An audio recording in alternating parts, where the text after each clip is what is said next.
नाज़रीन अहम ख़बर अमा खे ॾियूं पिया त वज़ीर आज़म शहबाज शरीफ चयो आहे त 9 मई जो नापाक मनसूबो पाकिस्तान ख़िलाफ़ साज़िश ऐं बग़ावत हुई। 9 मई जो मक़सद जमहूरियत जो ख़ात्मो ऐं आइन खे दफ़न करणु हो।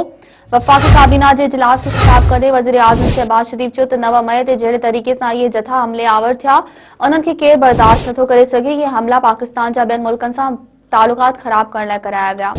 वज़ीर आज़म शहबाज शरीफ चयो त अमरीका ऐं बरतानिया में बि फ़सादनि खे खुली छूट नाहे मिलियल हूंदी। इहे हमला PDM हुकूमत पारां करप्शन जो नोटिस वठण ते कया विया। शहबाज शरीफ चयो त 9 मई जी बग़ावत जो मनसूबो हमेशह लाइ दफ़न थी वियो आहे। परॾेही फंडिंग ज़रिए पाकिस्तान ख़िलाफ़ लॉबिंग कई वई। असां पंहिंजे शहीदनि खे क़यामत ताईं यादि रखंदासीं। सवाल इहो आहे त 9 मई जे वाक़े में मुलवस जवाबदारनि खे सज़ाऊं छो नाहिनि मिलियूं।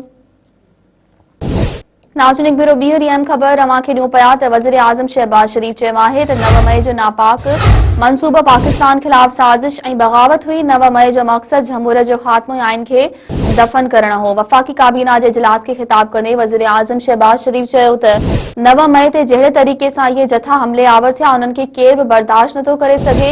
इहे हमला पाकिस्तान जा ॿियनि मुल्कनि सां तालुकात ख़राब करण लाइ कराया विया। वज़ीर आज़म शहबाज शरीफ चयो त अमरीका ऐं बरतानिया में बि फ़सादनि खे खुली छूट नाहे मिलियल हूंदी। इहे हमला PDM हुकूमत पारां करप्शन जो नोटिस वठण ते कया विया। शहबाज शरीफ चयो त 9 मई जे बग़ावत जो मनसूबो हमेशह लाइ दफ़न थी वियो आहे। परॾेही फंडिंग ज़रिए पाकिस्तान ख़िलाफ़ लॉबिंग कई वई।